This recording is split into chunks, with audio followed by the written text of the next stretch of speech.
Assalamualaikum warahmatullahi wabarakatuh. Perkenalkan, nama saya Dena Nisa Amini Nur Fatin dari jurusan Pendidikan Matematika Universitas Siliwangi. Saya mendapatkan tugas dari Bapak Dedi Nur Jamil selaku dosen pengampu teori bilangan untuk memaparkan tentang surat Al-Kahfi dan membacakannya dari ayat 1 sampai ayat 10. Surat Al-Kahfi merupakan surat ke-18 yang memiliki 110 ayat. Surat Al-Kahfi ini memiliki arti gua. Adapun asbabun nuzul surat Al-Kahfi ini turun kepada Nabi Muhammad SAW. Pada saat itu Nabi Muhammad SAW mendapatkan 3 pertanyaan dari orang Quraisy. Dua orang Quraisy ini bertanya kepada pendeta tentang kenabian Nabi Muhammad, dan kemudian pendeta Yahudi ini memerintahkan kepada orang Quraisy ini untuk menanyakan 3 hal kepada Nabi Muhammad SAW. Jika Nabi Muhammad berhasil menjawab 3 pertanyaan tersebut, maka beliau merupakan benar-benar seorang nabi yang diutus oleh Allah. Dan jika tidak bisa menjawabnya, berarti bukan seorang nabi, hanya mengada-ngada. 3 pertanyaan tersebut, yang pertama itu tentang sekelompok pemuda. Pada saat itu apa yang terjadi pada pemuda tersebut, kemudian tentang Zulkarnain, yang ketiga tentang ruh. Pada saat Nabi Muhammad mendapatkan pertanyaan tersebut, beliau menjawab, "Pasti besok saya akan menjawabnya." Nabi Muhammad SAW ini lupa untuk mengucapkan insya Allah kepada orang-orang Quraisy ini.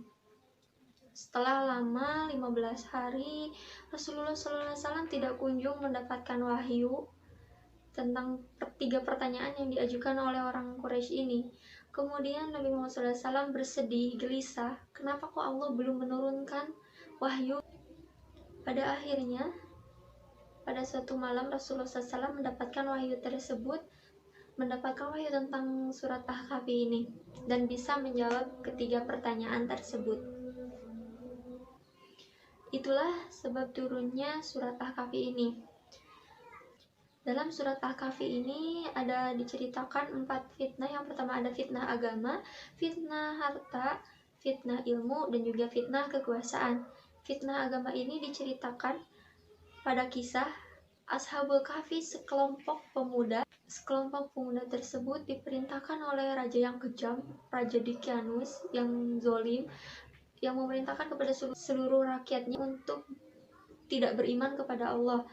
Tapi pemuda tersebut kokoh, imannya kuat, sehingga memilih untuk melarikan diri dari Raja Dicyanus ini dan kemudian berlindung ke sebuah tempat, yaitu sebuah gua, dan Allah memberikan pertolongannya, menidurkan 7 orang pemuda ini di dalam gua itu. Allah menidurkannya selama 309 tahun, sehingga pada saat bangun, sekelompok pemuda tersebut sudah berada di zaman yang berbeda, orang-orang yang berbeda, raja pun yang berbeda, sehingga selamat dari kejaran Raja Dicyanus untuk mempertahankan keimanannya itu. Tentang kisah Ashabul Kahfi ini diceritakan dari ayat 9 sampai ayat 26. Yang kedua itu ada fitnah harta, yang diceritakan tentang ada pemilik kebun yang Allah limpahkan, Allah berikan nikmat, Allah berikan kekayaan, harta kekayaan, Allah berikan kesuburan pada kebunnya itu, buah-buahnya yang banyak berlimpah. Tapi si pemilik kebun ini sombong, tidak beriman kepada Allah, tidak bersyukur kepada Allah. Kemudian Allah binasakan seluruh harta kekayaannya tersebut. Dalam kisah pemilik kebun ini diceritakan dari ayat 32 sampai ayat 44. Itu merupakan fitnah harta, di mana kita harus bisa mencegahnya. Kita harus senantiasa selalu bersyukur kepada Allah Subhanahu wa taala. Apapun yang Allah limpahkan, apapun Allah yang berikan kepada kita, kita harus senantiasa bersyukur, beriman kepada Allah Subhanahu wa taala.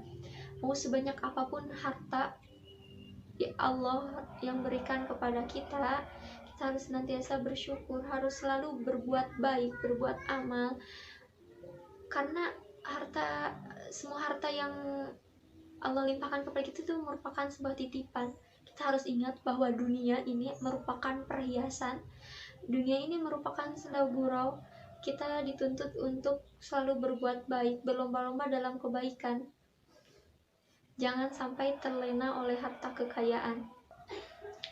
Yang ketiga ini merupakan fitnah ilmu yang Allah kisahkan melalui Nabi Musa alaihissalam. Pada saat itu Nabi Musa mendapatkan pertanyaan, siapa orang yang paling berilmu di dunia ini, di muka bumi ini? Kemudian Nabi Musa menjawab, aku orang yang paling berilmu. Pada saat itu Allah menegurnya. Allah bilang, ada orang yang ilmunya lebih banyak, lebih luas dari kamu, Nabi Musa, gitu. Kemudian Allah memerintahkan kepada Nabi Musa untuk menemui orang tersebut, yaitu Nabi Khidir alaihissalam.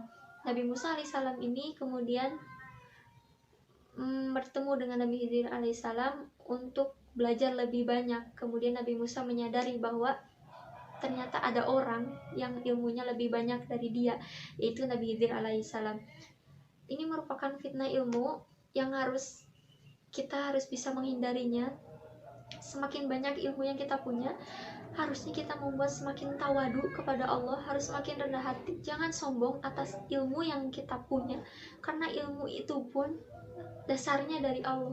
Kita tidak berhak untuk mengakui bahwa kita paling berilmu, aku paling berilmu, aku paling benar gitu. Jangan sampai seperti itu. Jangan sampai kita sombong dengan ilmu yang kita punya. Ilmu pun harus dibarengi dengan keimanan. Ilmu harus dibarengi dengan keimanan. Jangan sampai ilmu membuat kita sombong, membuat kita menjauh dari Allah Subhanahu wa Ta'ala. Kemudian yang keempat ada fitnah kekuasaan yang dikisahkan pada seorang raja, yaitu Zulkarnain, raja yang sangat adil, raja yang sangat baik, raja yang sangat beriman kepada Allah, yang memiliki ilmu, yang memiliki kekuatan, yang bisa memerangi kejahatan, yang bisa menyebarkan kebaikan, tidak menjadi raja yang tidak adil, tapi rajanya yang sangat bijaksana, adil, mampu memerangi kejahatan, yaitu diantaranya ada sekelompok kaum, yaitu Ya'juj dan Ma'juj gitu. Nah, Zulkarnain ini mampu memerangi kejahatan si Ya'juj Ma'juj ini yang merupakan perusak bumi.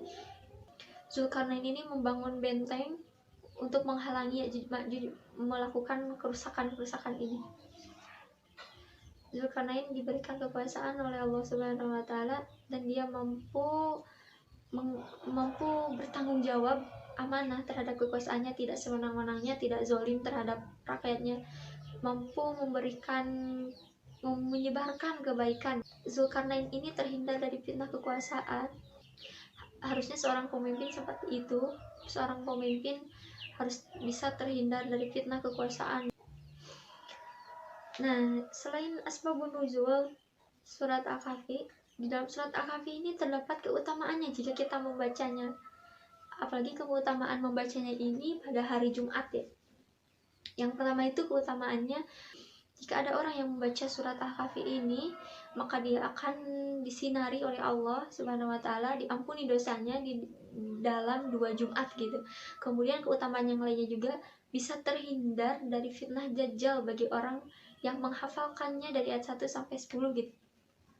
Sebagaimana dari hadis Nabi Muhammad SAW dari Abu Darda radhiyallahu anhu, yaitu man hafidha asyra ayatin min awali suratil kahfi usima minad dajjal. Barang siapa orang yang menghafal 10 ayat pertama dari surat Al-Kahfi, maka ia akan terlindungi dari fitnah Dajjal. Dan ada banyak keutamaan yang lain. Sangat beruntung sekali orang-orang yang membaca surat Al-Kahfi di hari Jumat, karena memiliki beberapa keutamaan yang Allah istimewakan gitu dalam surat Al-Kahfi. Itu beberapa keutamaan dari membaca surat Al-Kahfi di hari Jumat. Demikianlah yang bisa saya paparkan mengenai surat Al-Kahfi. Mohon maaf atas segala kekurangannya, mohon maaf atas segala keterbatasan ilmu yang saya punya. A'udzu billahi minasyaitonir rajim. Bismillahirrahmanirrahim. Alhamdulillahilladzi أنزل على عبده الكتاب ولم يجعل له عوجا قيما لينذر بأسا شديدا من لدنه ويبشر المؤمنين الذين يعملون الصالحات أن لهم أجرا حسنا ماكثين فيه أبدا وينذر الذين قالوا اتخذ الله ولدا ما لهم به من علم ولا لآبائهم كبرت كلمة تخرج من أفواههم إن يقولون إلا كذبا فلعلك باخع نفسك على آثارهم إن لم يؤمنوا بهذا الحديث أسفا إنا جعلنا ما على الأرض زينة لها لنبلوهم أيهم أحسن عملا وإنا لجاعلون ما عليها صعيدا زرجا أم حسبت أن أصحاب الكهف والرقيم كانوا من آياتنا عجبا إذ أوى الفتية إلى الكهف فقالوا ربنا آتنا من لدنك رحمة وهيئ لنا من أمرنا رشدا Shadaqallahul Azim. Terima kasih yang telah menyaksikan video ini. Kurang lebihnya mohon maaf. Sampai jumpa lagi. Wassalamualaikum warahmatullahi wabarakatuh. Jangan lupa like, comment, subscribe, and share. Terima kasih.